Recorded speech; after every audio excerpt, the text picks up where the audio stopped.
Scuba diving செஞ்சு பார்த்திருப்போம், அதே போல புத்தகம் எழுதி பார்த்திருக்கோம். ஆனா இது ரெண்டையும் ஒரே நேரத்துல செஞ்சு பார்த்திருக்கோமா? அப்படி ஒரு சாதனையை தான் இங்க ஒரு மாற்றுத்திறனாளி நிகழ்த்தி இருக்காரு. கடல்ல 60 அடி ஆழத்துல மாற்றுத்திறனாளி ஒருத்தர் ஸ்கூபா டைவிங் செஞ்சு கதை சுருக்கத்தை எழுதி புத்தகமா வெளியிட்டு சாதிச்சு காட்டியிருக்காரு. கேட்கும் போதே ஆச்சரியமா இருக்குல்ல? சென்னை நீலாங்கரை கடற்கரையில இருந்து கிட்டத்தட்ட 6 கிலோமீட்டர் தொலைவுல கடல்ல 60 அடி ஆழத்துல ஸ்கூபா டைவிங் மேற்கொண்டிருக்காரு வலது கால இழந்த மாற்றுத்திறனாளியான மணி எழிலன் அப்படின்றவரு. இவரு கடல்ல ஸ்கூபா டைவிங் செஞ்சிருக்கிறதே மிகப்பெரிய ஒரு சாதனை.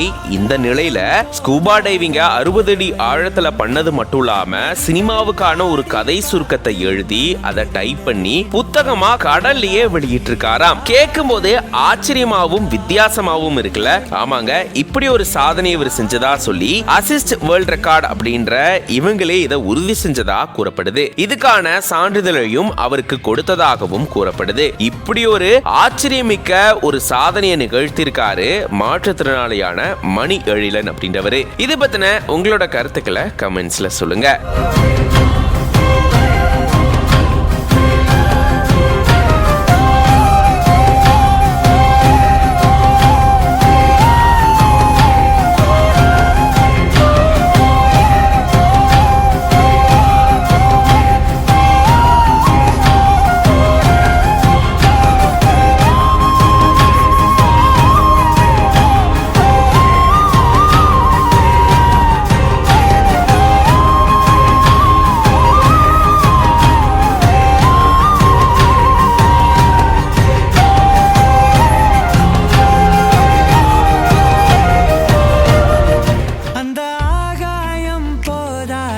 பறவை ஒன்று நதி கண்ணாடி பார்த்து மனம் நிறைந்தது இன்று.